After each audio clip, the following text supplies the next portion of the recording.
Assalamualaikum warahmatullahi wabarakatuh. Kiai Haji Muhammad Dimyati atau dikenal dengan Abuya Dimyati adalah sosok karismatik, seorang ulama dari Pandeglang, Banten. Beliau dikenal sebagai pengamal torekat Sadziliyah dan melahirkan banyak santri berkelas. Mbah Dim, begitu orang memanggilnya. Nama lengkap beliau adalah Muhammad Dimyati bin Syekh Muhammad Amin, dikenal sebagai ulama yang sangat karismatik. Muridnya ribuan dan tersebar hingga mancanegara.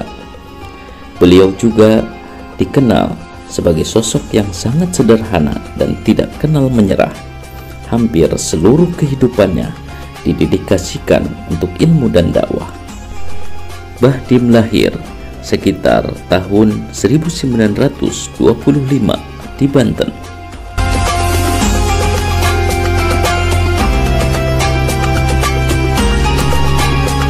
Sejak kecil, Abuya Dimyati sudah menampakkan kecerdasan dan kesolihannya. Beliau belajar dari satu pesantren ke pesantren lainnya, menjelajah tanah Jawa hingga ke Pulau Lombok untuk menuntut ilmu.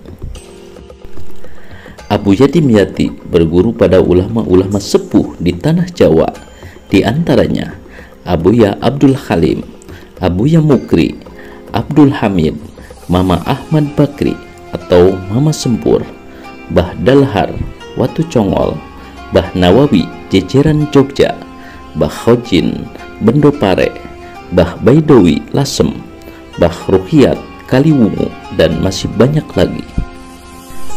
Kesemua guru-guru beliau bermuara pada Syekh Nawawi Al-Bantani. Kata Abuya, para kiai sepuh tersebut memiliki kriteria kehilafahan atau mursyid sempurna. Setelah Abuya berguru, tak lama kemudian para kiai sepuh wafat. Di sisi lain, ada sebuah kisah menarik ketika bermaksud mengaji kepada Kiai Haji Baidowi Lasem. Beliau bertemu dengannya. Abuya Dimyati malah disuruh pulang. Namun Abuya Dimyati justru semakin menggebu-gebu untuk menuntut ilmu, sampai akhirnya kiai karismatik itu menjawab, "Saya tidak punya ilmu apa-apa." Sampai pada satu kesempatan Abuya Dimyati memohon diwarisi thariqah. Kiai Haji Baidowi pun menjawab, "Mbah Dim, dzikir itu sudah termaktub dalam kitab. Begitu pula dengan sholawat. Silahkan memuat sendiri saja. Saya tidak bisa apa-apa." Karena thariqah itu adalah sebuah wazifah atau sarana yang terdiri dari zikir dan sholawat. Jawaban tersebut justru membuat Abuya Dimyati penasaran. Untuk sekian kalinya dirinya memohon kepada Kiai Haji Baidowi. Pada akhirnya Kiai Haji Baidowi menyuruh Abuya Dimyati untuk sholat istikharah. Setelah melaksanakan sholat tersebut sebanyak 3 kali, akhirnya Abuya Dimyati mendatangi Kiai Haji Baidowi yang kemudian diijazahi thariqah As-Sadziliyah. Disebutkan dalam satu riwayat, ketika bertemu dengan Kiai Haji Dalhar, Watu Congol Magelang, Abuya Dimyati sempat kaget. Hal ini disebabkan selama 40 hari Abuya Dimyati tidak pernah ditanya, bahkan dipanggil oleh Kiai Haji Dalhar. Tepat pada hari ke-40, Abuya Dimyati dipanggil Mbah Dalhar. "Sampean jauh-jauh datang ke sini, mau apa?" tanya Kiai Dalhar. Ditanya begitu, Abuya Dimyati pun menjawab, "Saya mau mondok Kiai." Kemudian Kiai Dalhar pun berkata, "Perlu sampean ketahui bahwa di sini tidak ada ilmu. Justru ilmu itu sudah ada pada diri sampean. Daripada sampean mondok di sini buang-buang waktu, lebih baik sampean pulang lagi ke Banten. Amalkan ilmu yang sudah ada dan sarahi kitab-kitab karangan mbah-mbahmu, karena kitab tersebut masih perlu diperjelas dan sangat sulit dipahami oleh orang awam." Mendengar jawaban tersebut, Abuya Dimyati menjawab, "Tujuan saya ke sini adalah untuk mengaji. Kok saya malah disuruh pulang lagi? Kalau saya disuruh mengarang kitab, kitab apa yang mampu saya karang?"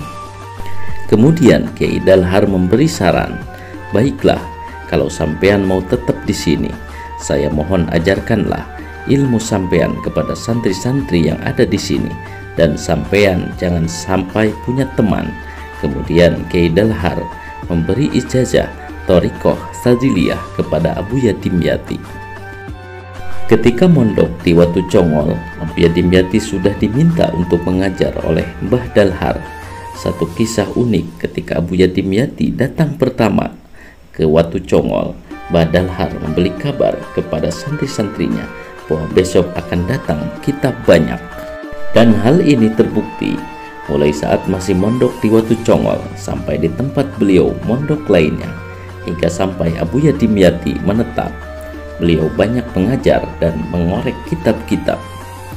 Di pondok pesantren Bendo Pari Kediri, Abuya Dimyati lebih dikenal dengan sebutan Mbah Dim Banten karena kewaroiannya di setiap pesantren yang disinggahinya selalu ada peningkatan santri mengaji.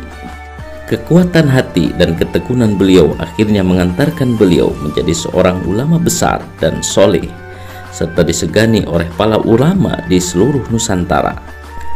Karena itu tidak berlebihan apabila kepopuleran Abuya Dimyati setara dengan Abuya Bustomi Cisantri dan Kiai Munpasir Ciomas.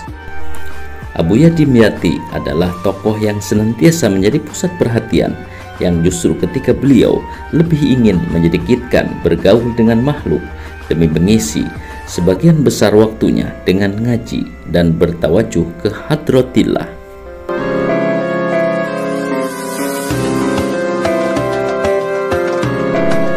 Abuya Dimyati merintis pesantren di Desa Cidahu, Pandeglang, Banten sekitar tahun 1965 dan telah banyak melahirkan ulama-ulama ternama seperti Habib Hasan bin Ja'far Assegaf, pimpinan Majelis Nurul Mustofa di Jakarta. Dalam bidang tasawuf, Abuya Dimyati menganut Thariqah Qadariyah wa Naqsabandiyah dari Syekh Abdul Halim Kalahan, tetapi praktek suluk dan tarekat kepada jamaah-jamaah Abuya Dimyati hanya mengajarkan Thariqah Sadziliyah dari Syekh Dalhar Watu Congol, Magelang. Itu sebabnya dalam perilaku sehari-hari beliau tampak tawadu, juhud dan ikhlas. Banyak dari beberapa pihak maupun wartawan yang coba untuk mempublikasikan kegiatannya di pesantren selalu ditolak dengan halus oleh Abuya Dimyati. Begitupun ketika beliau diberi sumbangan oleh para pejabat, selalu ditolak dan dikembalikan sumbangan tersebut. Hal ini pernah menimpa Mbak Tutut, anak mantan Presiden Soeharto, yang memberi sumbangan sebesar 1 miliar rupiah kepada Abuya Dimyati, dikembalikan dan ditolak.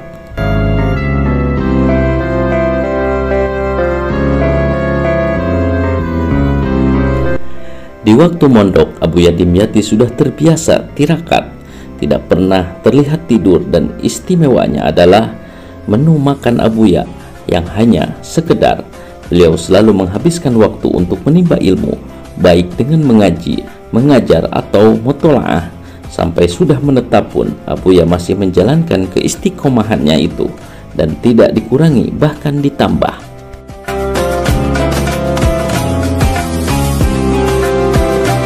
Di tahun 1999, dunia dibuat geger. Seorang kiai membacakan kitab Tafsir Ibnu Jarir yang tebalnya 30 jilid. Banyak yang tidak percaya si pengajar dapat merampungkannya, tapi berkat ketelatenan Abuya, pengajian itu dapat khatam tahun 2003 Masehi. Beliau membacakan tafsir Ibnu Jarir itu setelah khatam 4 kali membacakan tafsir Ibnu Katsir 4 jilid.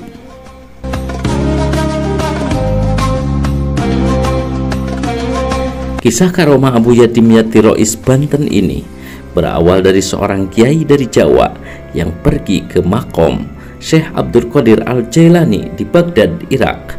Karena ketika itu kiai tersebut merasa bangga karena banyak kiai di Indonesia, paling jauh mereka jarah adalah ke makom Nabi Shallallahu Alaihi Wasallam.